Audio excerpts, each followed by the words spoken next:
Sinabi sa akin ni Boss Waki na kailangan mo raw ako, andito kagad ako. Diba? Ha? Ah, sige na, kaya ano, hindi ko kaya yung amoy ng paa mo. Oh, sige na.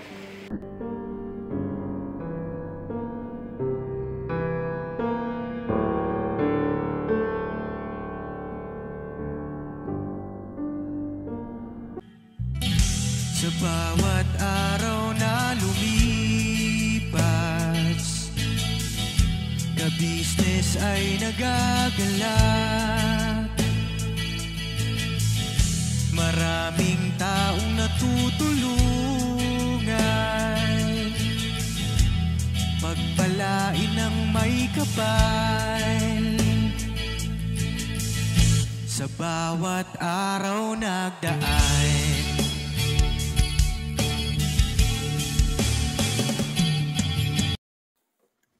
So yun na, mapagpalang araw sa ating lahat mga kabisnes namin minamahal. Kumusta po? Pasensya na po kayo kung medyo dahil nakapag-upload ka agad.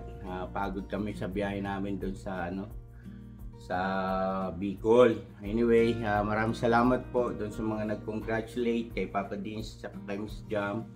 At sila nga ay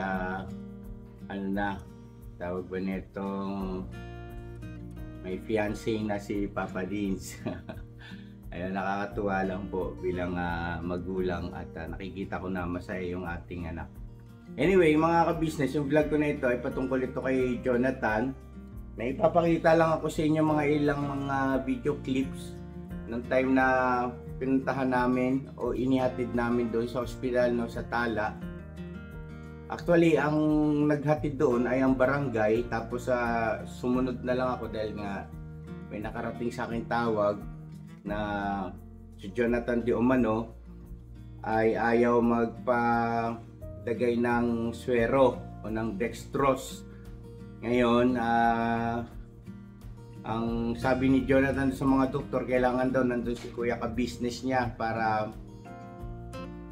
mag-approve. Lumalabas na ganoon yung kanyang hanggat hindi ko inaaprubahan na pwede siyang dextrose na hindi siya nagpapakabit ng dextrose. Anyway, mga ka-business, yun naman ay naging maayos na. At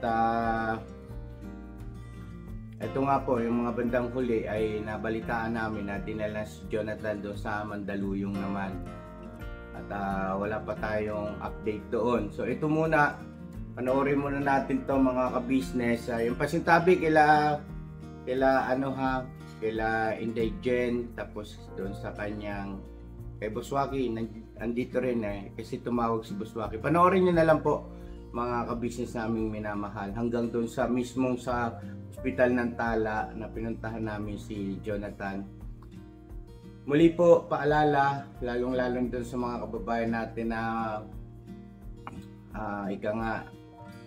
hindi sanay sa ganitong mga masisela na eksena. Pasintabi po sa inyo, paalalahanan na rin yung iba. Dahil sa hindi ka nais-nais po yung yung tsura ni Jonathan, Ito na po mga ka-business naming minamahal. Patalastas po muna tayo, sandali lang po mga minamahal naming mga ka-business. Kami po ay dealer ng lahat ng klase ng mga sewing machine. Meron tayong brand new, slight use, second hand, at meron din po tayong mga high speed, aging, piping, button hole, button sew at iba't ibang uri pa po ng mga makinang ginagamit sa pananahi. Kami rin po ay tumutulong sa mga gustong mag-put up na kanilang sariling patahian. It's either a tailoring shop or garments, dress shop, para po kayo ay may i-guide namin kung anong mga sewing machine ang inyong kakailanganin. Please po, feel free to inquire at kami po ay magiging masaya na kayo ay aming paglingkuran. O tuloy na panonood mga ka-business. Bira! Ano magaling? Bakit ako? Ikaw ang sabagay, wala namang problema. Doon naiintindihan ko naman kasi parang naglalambing yan Dahil sa alam niya naman siguro, na-realize niya na sa kabila ng lahat, ay totoo yung ginawa nating pagmamalasakit sa kanya eh. Ang problema siya lang kasi itong ayaw umintindi na akala mo ba mapapahamak siya pagka siya'y pina-ospital, pinainom ng gamot. Ayun ang sabi, kaya gusto niya ako makita sa huling pagkakataon. Oo, ngayon pa, naantay ko yung barangay kasi dadaanan na kami dito ng matindi. barangay. Talagang Para, Tumatawag na naman sa akin si Madam. oo. parang ano Sige, parang kausapin mo. kinakabahan na ako tuloy Ano po, Madam? Uy. Oo. Andito pa ako kay Kuya Waki. Ay, salamat kamo kay Kapitana, Boss Waki. Pakisabi salamat talaga. Kasi, tinawag ko yan sa 911. Sinubukan ko. Boss, Dali, boss. Ano yun, boss? pakisabi kay Kapitana salamat ng marami. Oo. Kasi, yun, nadala sa ospital. Malay mo, madugtungan pa yung buhay niya, di ba? Pero teka, bakit sinasabi mo na parang gusto niya akong makita o makausap? Parang sa mga huling sandali. Bakit ganon?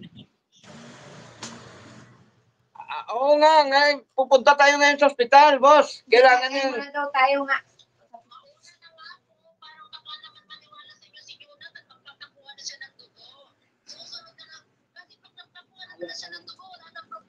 Ang magtatakay natin si Jenny. Bakit Hindi, sige, pupunta na lang kami doon sa ospital. Sige na, punta na kami. Yan, si Kuya Kabisis, pupunta na lang din. Oo. So, ano?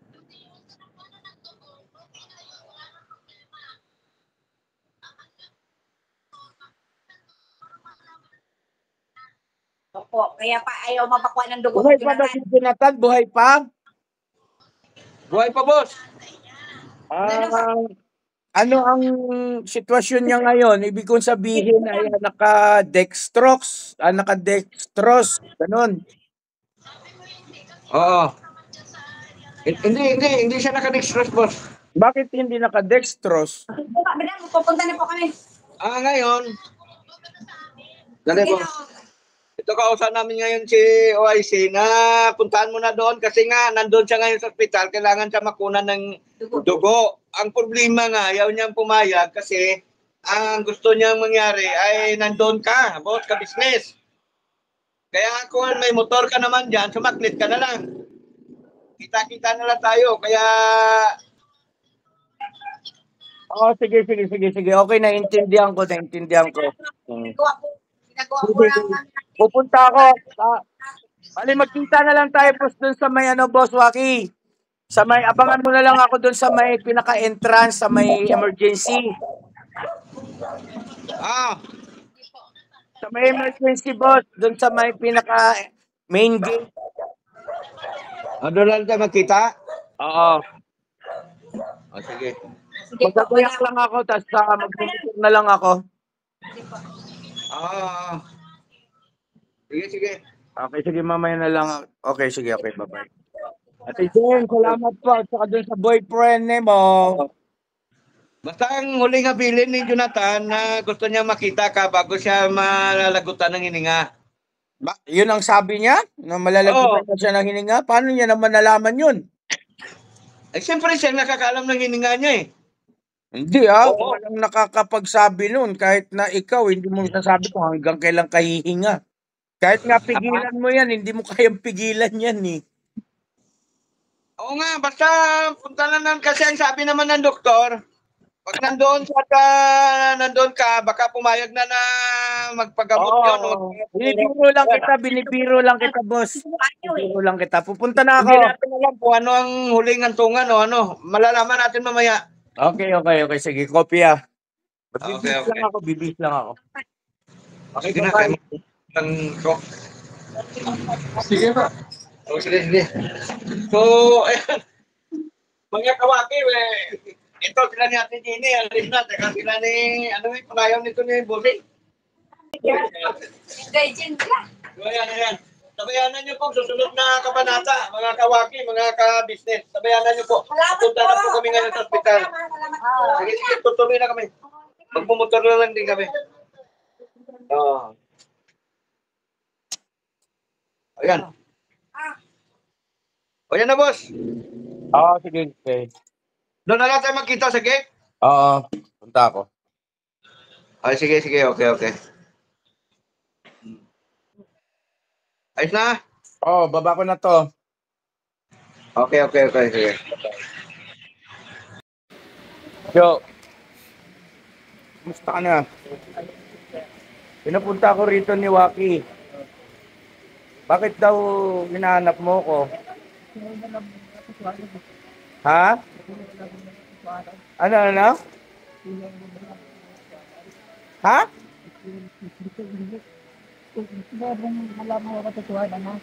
Katotohanan.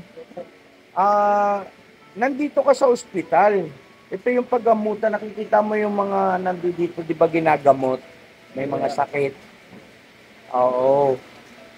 So, meron ng doktor na nag-asikaso sa kanya, Boss Waki. Doon ka, boss. Para kita ka sa, sa frame. May attending doktor na ba siya, boss? Meron. Ano bang gusto mong malaman, Jo? Bakit pinapunta mo ako? Pakipunasan mo muna, nak, yung sipon mo, nak. Pakipunasan mo ng damit mo.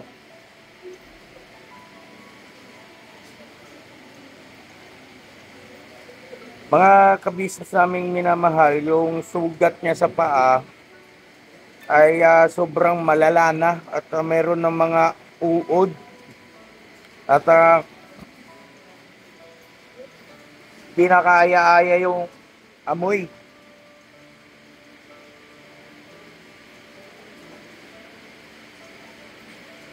Dahil nga po sa diabetes.